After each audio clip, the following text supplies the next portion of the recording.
Good afternoon, everybody. Sorry for being a couple of minutes late. So I'm only 4 minutes late. In fact, if it is any indication of your punctuality, well, you know, it's a very good sign. Here for you, Matt. And welcome. Thank you. To you up on the podium. I have one quick thing off the top, and then I'm happy to turn to your questions. So first and foremost, we congratulate Liz Truss on her becoming the new Prime Minister of the United Kingdom of Great Britain and Northern Ireland. The UK and the US are the closest of friends and allies, and we look forward to continuing our close cooperation with Prime Minister Truss and the new government on a range of important priorities, including continued support to Ukraine in the face of Russia's war, and preserving peace and economic security and the rule of law in the Indo-Pacific. Our unparalleled defense and security alliance and special relationship founded on shared values and common beliefs promote security and prosperity for our two nations and for the world. Our countries are deeply linked by our economic ties and the bonds between our people.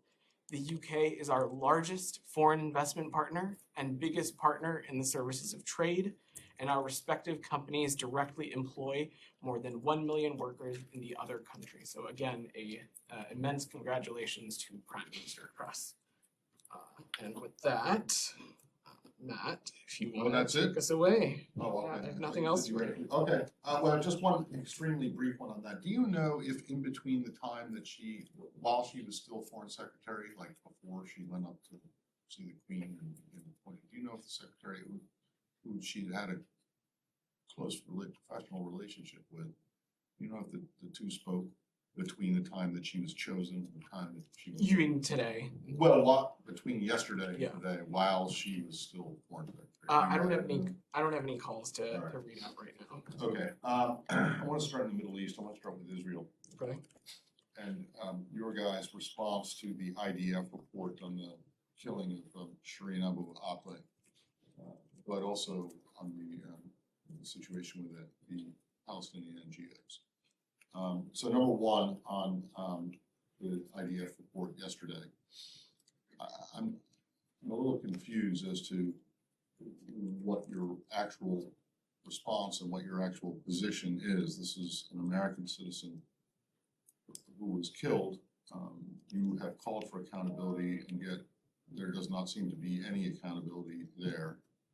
And the statement that came out yesterday in Ned's name mentions accountability, but are you satisfied that this is that the Israelis have done what they need to do in terms of this case? So we continue to underscore the importance of accountability in this case, and we're going to continue to press our Israeli partners to closely review its policies and practices on rules of engagement and consider additional steps to mitigate the risk of civilian harm, protect journalists, and prevent similar tragedies in the future. Ultimately, that is a key goal for us, as the statement from Ned said yesterday, is to underscore that similar actions and similar occurrences don't happen in the future. And that's what we continue to reiterate with our Israeli partners. Well, but do you think that accountability has been achieved?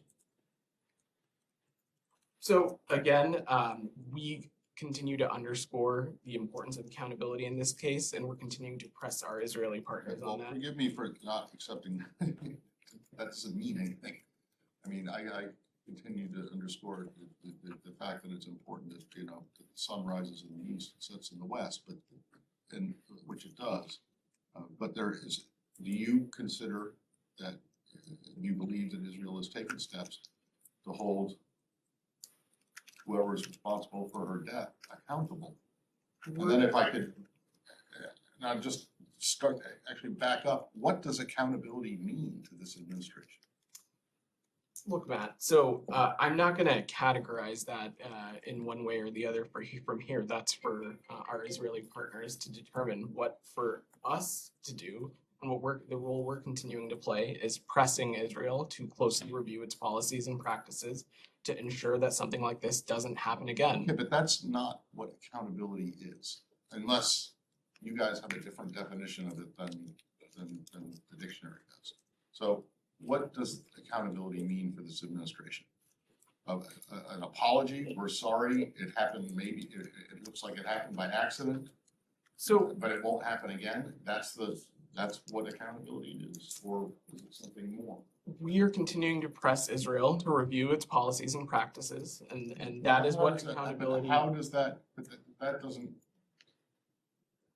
reviewing their practices and policies does not mean accountability for this woman's death, does it? Look, Maybe it does in your view. our thoughts remain with the Abu Akla family as they grieve this tremendous loss. Not only, as you all know, Shireen was a U.S. citizen and she was a fearless reporter. And part of our vision of accountability is ensuring that activities like this, that something like this does not happen again. Well, And that's something that we continue to raise directly with Israel, that it closely review its policies and practices on the rules of engagement, to take additional steps to mitigate risk, to protect journalists, to protect civilian harm, and to ensure that similar tragedies don't happen in the future. Okay, well, what is then the other part or other parts of accountability? From your perspective. Matt, I think I've answered your questions a couple of times. I will just reiterate again that You've said some stuff in response to my questions a couple times. I don't think you've answered them. But Eric, I'll let someone else go on. I just want to move to the NGOs. Sure. So you had said that you were looking for additional information to support the Israelis' allegation that support the Israelis' decision to close down these offices, and I'm wondering if you ever got that. We continue to engage directly with our Israeli partners on that. We strongly believe that respect for human rights and the importance of strong civil society are critically important. And we've made clear to the Israeli government and the PA that independent civil society organizations in the West Bank must continue their important work. I don't have any updates on this beyond what Ned briefed on this a couple of weeks ago. We continue to seek additional information from our Israeli partners, but don't have an update beyond So that. they never brought the information that they said that they were going to? I just don't have any other updates on this. Well, that when if you're referring back to what Ned said a couple of weeks ago, that was before the Israelis had brought this, what they said was going to be this information. They promised that they were going to bring you. They haven't done that as far as you know. We are in direct communication with the government of Israel, and we're continuing to seek additional information. Saeed. Thank you, Vedant. It's great to see you behind this podium. Welcome. Thank you. Let me press Matt's question a bit further. I mean, the Israelis obviously know who the soldier is, and they said basically I'm not going to press any charges. There will be no accountability. And that is the Israeli statement that you have supported. There will be no accountability. So how does that juxtapose with, you talk about the family, your thoughts are with them, all this good stuff. But how are they going to receive accountability or justice in this case? Again, Saeed, we continue to press Israel directly and closely at the senior-most levels to review its policies and practices on this to ensure that something like this doesn't happen again in the future. That's something we're continuing to be really engaged on. But you know what? It happened. It happened right after Shireen Abu Akleh. There were 2 journalists that have been killed. It happened time and again. There are 21 Palestinian journalists in Israeli prisons and so on. The Israelis are killing kids every day and teenagers and so on. So I don't know, when you say that we talk to them at the highest level, I mean, do they heed your call? Do they listen to you? Or they just pretend that you're not saying it? Saeed, I'm not going to read out every diplomatic engagement that we have, but I will mention again that we continue to press Israel to closely review its policies and practices on the rules of engagement, to take steps to mitigate risk, to take steps to protect journalists, to take steps to protect civilians, and prevent similar tragedies like this happening in the future. We, the United States, continue to support press freedoms and the protections of journalists in carrying out their work, and we call on democracies and all responsible actors to ensure that journalists can conduct Mm-hmm. the vital work that they do. Excuse me, I have one more question. So we're gonna come back. So hypothetically, I mean, they could be listening to you and they will heed you, your warning to them not to do it again and so on. But in fact, they do it again. And hypothetically, if this had happened elsewhere, would your position be the same? If an American journalist was killed, let's say, somewhere else in another democratic country, that the police gunned her down the street, let's say in India or elsewhere, would your position be the same in your opinion? Said, I'm not going to get into a back and forth on hypotheticals. In any situation, we continue to support press freedoms and the protection of all journalists. And in this situation, we again are pressing Israel to closely review its policies and practices, to address the rules of engagement, to take steps to mitigate risk, to take steps to protect journalists and civilians, and to ultimately ensure that something like this does not happen again. Now, a couple more questions. Let me ask you about the new rules that Israel is imposing on those who visit the West Bank and Palestinians or go to get married and so on. They are demanding, like, a time table on romance, if you will. And so, do you have any comment on that? Yeah, so I think you might have seen that Ambassador Nides spoke a little bit about this over the weekend. But to reiterate, since February, the State Department, including through our embassy in Jerusalem and the Office of Palestinian Affairs, have engaged directly with the Israeli government on these rules, and will continue to do so going forward. We continue to have serious concerns with the published protocols, particularly the role in determining whether individuals invited by Palestinian academic institutions are qualified to enter the West Bank, and the potential negative impact on family unity, as you mentioned. It's important to ensure that all of these regulations are developed in a way that's coordinated with key stakeholders, including the Palestinian Authority, and we fully expect the government of Israel to make necessary adjustments to ensure transparency, as well as the fair and equal treatment of all U.S. citizens and other foreign nationals traveling to the West Bank. So if myself or my brothers or members of my family and so on that hold an American citizenship go back, and they are, or they get, interrogated almost on issues of land ownership. Well, who are they visiting? Why are they there? Where will they be staying and so on? Do they have a recourse? Can they come to you and say, this has happened to me, I demand accountability? Saeed, we are continuing to engage with Israel on these pilot procedures that were published this weekend that, as you said, impact the entry, study, and work or residence of potentially thousands of people in the West Bank. We understand that Israel plans for them to go into effect on October 20th. We note that there are some improvements in some of these regulations from the original draft in February, but we remain concerned about potential adverse impact from these procedures and how they could impact Palestinian civil society, how it could impact tourism, impact family unity, investment, and other healthcare and academic institutions. Honestly, Vedant, the problem is with the pilot program. You should look into that. Kathy. Welcome to the podium. If I could switch over to Russia, the White House said today that President Biden has made a final decision against designating Russia as a state sponsor of terrorism. Designating Russia was something that Ukraine has pushed for. What has been Kyiv's response to this final decision being made? What has been Kyiv's response? I'm not going to speak to the response from Ukraine. I'll let our Ukrainian partners speak to that. But as the president has said, we don't think that a state sponsor of terrorism is the most effective or strongest path forward to hold Russia accountable. The designation could have unintended consequences for the world and Ukraine as well. I'll note that according to humanitarian experts and NGOs who've spoken on this, it could seriously affect the ability to deliver assistance to Ukraine. It could drive critical humanitarian and commercial actors away from facilitating food exports and engaging in the country. It could also undercut potentially multilateral coordination that has been very critical in holding Putin accountable and doing our part in ensuring that Ukraine is in the position to defend itself. Does the state have a legal analysis? We'll work everybody. Go ahead. Does the state have a legal analysis of whether Russia is a state sponsor of terrorism? Well, as you know, that's a process that is determined by the Secretary of State, and I don't have any updates to offer on that right now. Alex. Thanks so much. Congratulations on your debut. Although you're not stranger to the room. According to U.S. intelligence, Russia is purchasing North Korean weapons. We also discussed how Russia is cooperating with Iran on drones.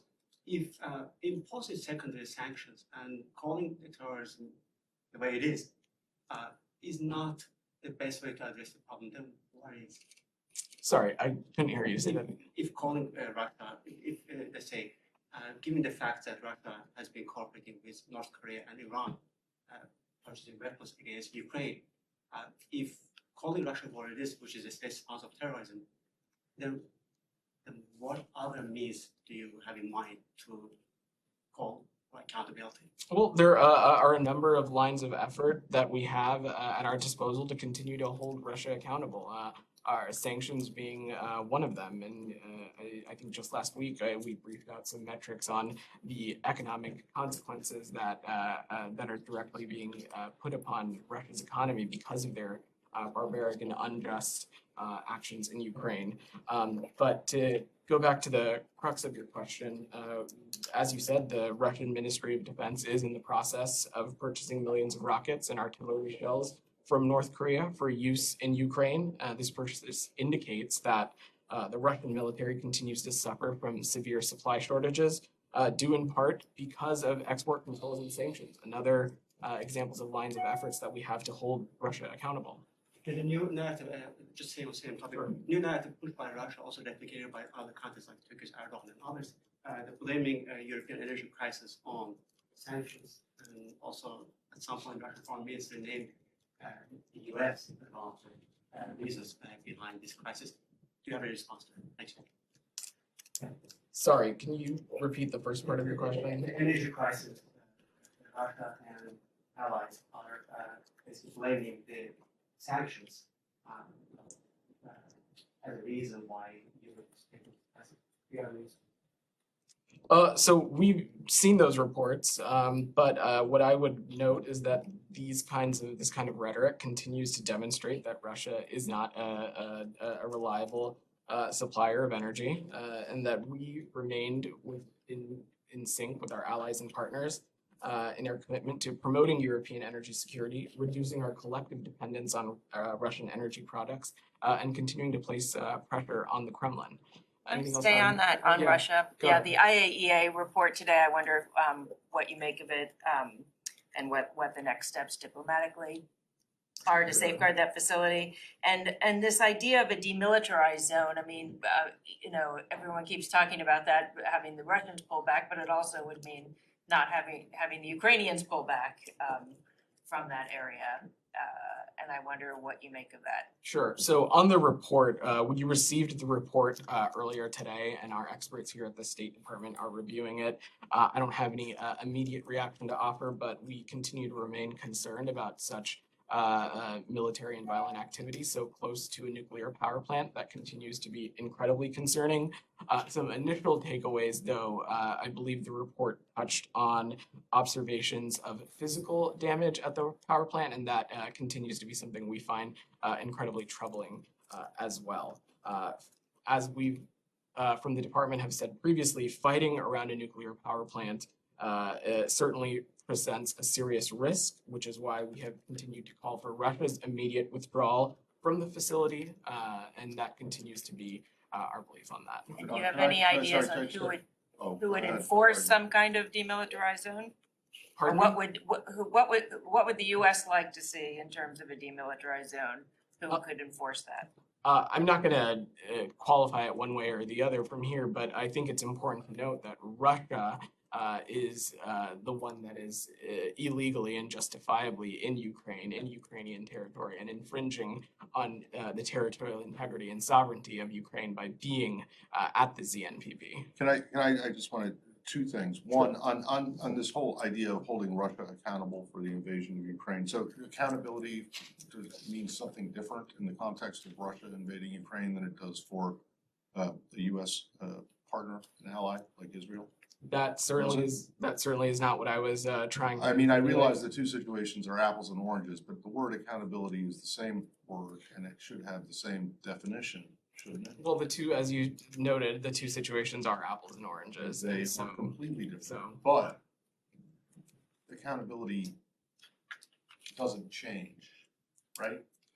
Or at least it shouldn't, maybe, and if it does, and if there are different standards for different countries, then it would be great if you would tell us that. I would- Anyway, that's kind of a rhetorical question. The main question is, am I correct in thinking, and I realize these reports are relatively recent, and so there may not be anything on the ground, but have you seen any evidence of either Iranian drones or North Korean weapons being used in Ukraine by Russia to this point? I don't know. Specifically at the ZNPP or No, anywhere. I don't have any updates on the Okay, usage. so as far as you know, these transfers that you are saying are still in progress, and these weapons, what drones or artillery or whatever, had not yet arrived and been used in the theater? I'm not gonna speak to the specifics of that.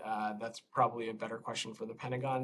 But I would again reiterate the declassified language on both Iran and the On DPRK. state sponsors of terrorism, do you have a standard definition on that? I mean, I'm sure the State Department, you guys have like a legal language on how you classify countries as state sponsors of terrorism. I'm sure we'd be happy to get you a specific Okay, definition. just going back of to this. that North Sorry, Korea, Michelle, going back to that North Korea, Yeah. I mean, if there are actual shipments, couldn't they be interdicted at sea because it's be violating UN resolutions? Is that something you guys are working on, bringing up at the UN? I'm not gonna preview anything from here, but to your point, yes, this would violate UN sanctions on the DPRK by doing this. Multiple UN Security Council resolutions prohibit UN member states from procuring from the DPRK all arms and related material. The Security Council imposed this prohibition over a decade ago in response to the DPRK's weapons of mass destruction and ballistic missile program. While all UN sanctions are a serious violation, I think particularly concerning here is that a permanent member of the Security Council is floating these measures. Can we stay on Russia, Ukraine before we shift away? Just quickly, and welcome to the podium, Vedant. Thank you. The Nord Stream pipeline that Russia shut the gas supply off, does the department have an assessment and or a comment as to why Russia is doing that? Well, my understanding is that they have reduced flow due to claims of maintenance and a supposed oil leak, but we have not found those claims to be credible, and other experts in the private sector and otherwise have also found that to be not credible as well. As I stated to Alex's question, this is just another example of Russian actions demonstrating that they are not a reliable energy source, and we continue to remain in lockstep with our allies and partners in our commitment to promoting European energy security, reducing our collective dependence on Russian energy, and maintaining pressure on the Kremlin. Anything else on Russia or Ukraine? We just went to you, Alex. Go ahead. Okay, so this is actually returning to the beginning about Liz Truss. Okay. You mentioned that you were looking forward to continuing close cooperation on various things such as support to Ukraine, but what is your take on Northern Ireland and what sort of cooperation you can have there? Because Ms. Truss, as you know, has driven the legislation to scrap parts of the Northern Ireland Protocol. So are you concerned about the strength of her conviction on this issue now as the Prime Minister? Do you think there's any way you can sway her on this? So I'm certainly not gonna speak to any potential legislation or anything like that in another country. But what I will say is that the U.S. priority remains protecting the gains of the Belfast and Good Friday Agreement and preserving peace and stability and prosperity for the people of Northern Ireland. We have welcomed the provisions in the EU-UK Trade and Cooperation Agreement, and the Northern Ireland Protocol is a way to manage the practical challenges of preserving distinct EU and UK markets while preventing the return of customs infrastructure on the land border. Anything else, going back to Russia, Ukraine before we close out? I know we've been jumping out a little bit. Go ahead. Yes. And then I'll come to you, Janie, I promise. Go ahead. Thanks. Just circling back briefly to the state sponsor of terrorism branding, I want to just be clear on that phrase, final decision. Is the view of the administration that there are still red lines that Russia could cross that would merit the designation?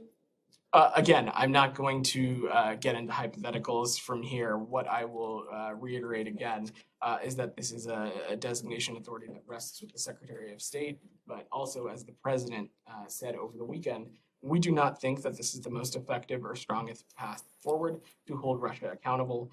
The designation could have unintended consequences for both Ukraine and the world broadly as well. Janie, go ahead. Thank you, Vedant. Good to see you. And North Korea will be keeping a close eyes to Iran nuclear deal. What differences do you see between the Iran nuclear deal and the nuclear negotiation with North Korea in the future? And will Iran and North Korea's nuclear technology cooperation be included in the negotiations? Yeah, thanks, Jenny. So both North Korea with a nuclear weapon and an Iran with a nuclear weapon are things that we view as deeply problematic and destabilizing, not just for the world, but for their respective regions as well. And that is why, as it relates to the DPRK, we continue to push for a complete denuclearization of the Korean Peninsula, and we're going to continue to stress our commitment to dialogue with the DPRK without preconditions, while we're also take all necessary actions that we need to address the threat of Pyongyang that it could pose not just on the United States, but on its allies and partners as well. Another question. So at the National Security Advisors meeting was held in Hawaii last week. So you know that the three parties at the National Security Advisor, South Korea, Japan, United States, they agreed to take strong countermeasures if North Korea conduct its seventh nuclear test. What is a strong level of countermeasures? What is it specifically? I'm not going to preview any actions or measures from here, but I do want to take this opportunity to note that special representative for the DPRK, Sung Kim, is in Tokyo to meet with our multilateral partners, the Republic of Korea and Japan, on this very issue, where he will again stress our joint efforts to achieve a denuclearized Korean Peninsula, and also stress the importance of U.S. commitment to taking dialogue, even while we take necessary action to address the threat Pyongyang poses. Anything else on DPRK? Leon, I'm sorry, I skipped you over when I was going through. No problem. First apologies. Congrats. Now, moving on to Ethiopia. So Sure. Special Envoy Mike Hammer is there. You guys have been very sketchy about his schedule and who he's seeing or not seeing. As far as we know now, he's already seen the UN representative there. Can you give us any information as to who is he going to see, and give us some details on his trip? Sure. So to just share for folks, and we, I believe, put a media note about this over the weekend, but U.S. Special Envoy for the Horn of Africa, Ambassador Mike Hammer, arrived in Ethiopia on September 5th to support efforts to get the TPLF and Ethiopian government to come to an immediate cessation of hostilities and participate in AU-led peace talks. While in country, Ambassador Hammer will consult with the Ethiopian government, the African Union representatives, and international partners on the next step forward. I will also just use this opportunity to reiterate what some from the administration have said last week, that we are deeply concerned about renewed fighting in Ethiopia. The U.S. condemns the TPLF offensive outside of Tigray. We condemn the Ethiopian government's airstrikes and ground offensives, and we condemn Eritrea's re-entry into the conflict as well. These actions are increasing tensions throughout the region and worsening the humanitarian situation. In our view, there is no military solution to this conflict. Just to follow up to that, so has he seen the Ethiopian official yet? I don't have any specifics to read out about his travel at this point beyond what I just shared. Nike, go ahead. Thank you and welcome to the podium. Thank you. On China and Taiwan, after the State Department announced it has approved new packages of arms sales to Taiwan, China has rejected and threatened to take actions. What is the US response to China and its objection of the US answer to China? Well, there is no reason for China to react. These systems are for defensive purposes, and the United States has been providing defensive capabilities to Taiwan for decades, which is in line with our longstanding commitments under not just the Taiwan Relations Act, but is also consistent with our One China policy. In line with that policy, the US will continue to meet Taiwan's defense needs. This package was in the works for some time, precisely because we expected it would be needed as China increased its pressure on Taiwan. We have and we will continue to be responsible, steady, and resolute, and keep our lines of communication open with Beijing, but also continue to support Taiwan in ways that are consistent with our policy. And can I just follow up? To what degree does the US decision on the quality and quantity on Taiwan, answer to Taiwan, is based on the level of threats that Taiwan is facing from China? So, consistent with the Taiwan Relations Act, the US makes available to Taiwan defense articles and services necessary to enable it to maintain a sufficient self-defense capability. I'll note that since 2010, the executive branch has notified Congress of over $35 billion in arms sales to Taiwan. On Iraq and Syria? Sure, go ahead. On Iraq, Assistant Secretary's visit, Barbara Leaf's visit to Baghdad and Erbil, what is she trying to achieve there?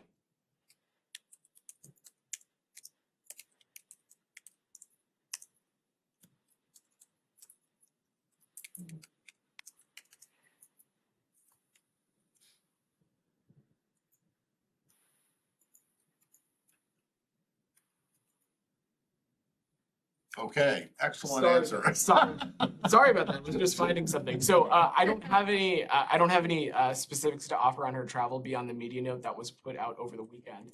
But what I will note is that we again believe, as it relates to Iraq, that now is the time for all parties to resolve the current impasse. Above all, we urge all of those involved to remain calm, abstain from violence, and pursue peaceful avenues. But we'll see if we have any updates from her trip in the later part of the week. And then the Erbil part is the U.S. oil companies, the pressure on U.S. oil companies. Is that part of the discussions there? I don't have anything to preview on On that. Syria, Nick Granger's visit to northeast Syria. What can you tell me about that? And does it, having a U.S. diplomatic mission there, does it indicate any seriousness in U.S.'s stance on the situation there or trying to de-escalate the Turkish attacks on northeast Syria? I don't have anything for you on that from here, but we'll follow up with you after the briefing and see if we can get you an On update. Iran, Iran, go ahead. over the weekend, High Representative Borrell said the whole process is in danger when it comes to reviving the JCPOA. On Thursday, you called Iran's latest response not constructive. How would you characterize where the process stands right now? Yeah, I mean, to reiterate what the administration said at the tail end of last week, Iran's response did not put us in a position to close the deal. We've consistently said that gaps remain, and it's clear from Iran's response that these gaps still remain. Still on Iran? What's that? On Iran as well. Yeah, go ahead. Bakr Namazi's family, he's wrongfully detained in Iran, is saying in a statement today that he requires urgent surgery. I'm wondering if his clearly deteriorating health situation has triggered the U.S. to do any more to try and secure his release. So I don't have any updates to offer on his medical condition, but give me 1 second. Apologies again. So I don't have anything to offer on his medical condition due to privacy concerns. I'm just not gonna get into that. But as it relates to Iran, we are continuing to approach negotiations to secure the release of 4 wrongfully detained U.S. citizens with the utmost urgency, and we continue to urge Iran to do the same. Iran must allow Bakr and Simak Namazi, Emad Shargi, and Morad Tabez to return home to their loved ones. And just sticking on Americans wrongfully detained, when it comes to Brittany Griner and Paul Whelan, the lawyer for Alexander Vinnik, who is a Russian man accused of money laundering, he's now calling for the Russians to include Vinnik in a potential prisoner swap for Whelan and Griner. Have U.S. officials discussed that specifically, including him in a potential prisoner swap with the Russians? Yeah, I'm not going to get into specific details or negotiations from here. I will reiterate that the U.S. government continues to urge Russia to release wrongfully detained individuals, Brittany Griner and Paul Whelan.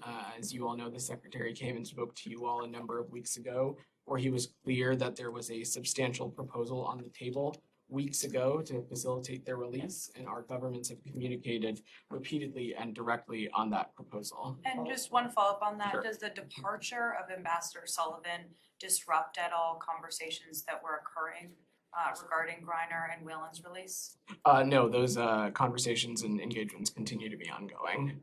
Can I follow up on that? Sure. Yesterday, Mark. You and then I'll come to you in the back. Thank Go you. ahead. But yesterday marked 200 days since detention of Brittany Griner. When last time the U.S. embassy reached out to Russian officials? Do you have any information? Again, I'm just not going to get into the specifics of our engagements and negotiations from here. Michelle. Yeah, I have a couple of questions. Councillor Cholet is in UAE today, and he met with the foreign minister. He discussed Libya, Yemen, and Iran. What is he trying to achieve there?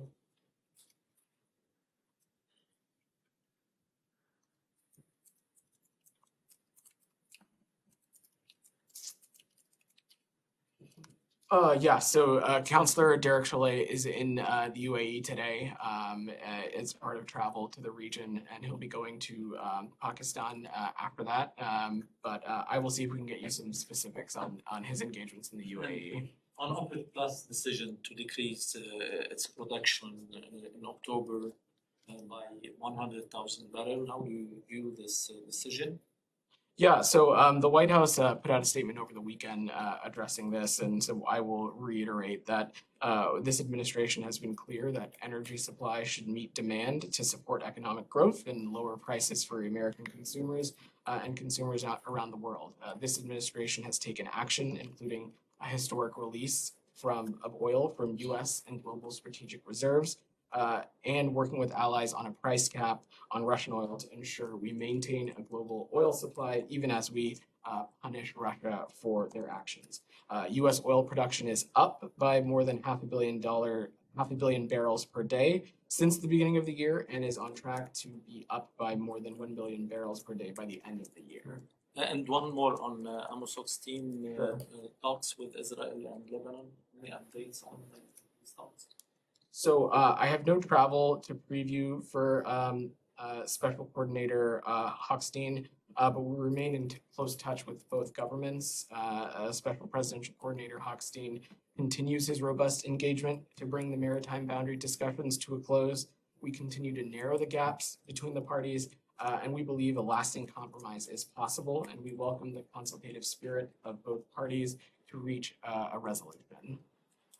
Go ahead in the back. I'd like to go back to the Namazis and the other prisoners in Iran. The families are understandably concerned that their fates are tied to the outcome of the nuclear talks. Given the latest setback, does the U.S. believe a prisoner swap is possible in the absence of a revived agreement, and what's your message to those families? So again, I'm just not going to get into specifics of negotiations or engagements from here, but what I will reiterate is that the U.S. will always stand up for our citizens who are wrongfully detained overseas. We're continuing to approach negotiations to secure the release of our 4 wrongfully detained U.S. citizens with the utmost urgency, and we're urging Iran to do the same and release them, and we believe that these individuals should be returned home to their loved ones. Yeah, go ahead. Hi, the Biden administration announced the first U.S. Pacific Island Country Summit for September 2018. Can you talk about the significance of that summit and the primary aims in the context of increased Chinese engagement with the region? Thanks. Sure thing. So as you saw, our colleagues at the White House announced the first U.S. Pacific Island Country Summit. This will be the first ever U.S. Pacific Island Country Summit, which will be held at the end of September.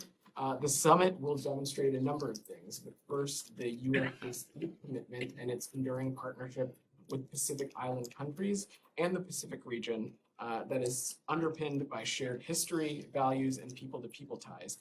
The summit will also reflect our broadening and deepening cooperation on a number of key issues, including maritime security, addressing climate change, pandemic and global health response, economic and trade recovery and ties, environmental protection, but also advancing a free and open Indo-Pacific. Which countries have confirmed attendance? I don't believe we have attendees yet. One more, Iran. Sure. On Iran's wrongful detention, Iran sentenced two what human rights organizations say LGBTQ activists, Sarah Hamadani and Ilham Choudar. Do you have any comments on Iran's sentencing people for defending human rights? Yeah, so we are aware of those reports that Iranian authorities have sentenced two LGBTQI plus activists. The U.S. firmly opposes all human rights abuses against LGBTQI plus persons and urges governments to repeal laws that criminalize individuals on the basis of sexual orientation, gender identity or expression, and sex characteristics. We do not have further details regarding the specifics of the case, unfortunately, at this time. Sounds good. Go ahead, Alex. Thank you so much. Do you have any readout on Secretary Donfried's call to Azerbaijan's foreign minister yesterday? I don't, but we can check if we have anything for you. They discussed the Karabakh conflict, something that we have discussed previously. You mentioned before that the U.S. supports the Brussels process, also, negotiations between two sides, direct negotiations. The question is, we did not see U.S. representative at the Brussels meeting last week. I'm trying to figure out when you talk about support in the process, do you mean a moral support or distance support?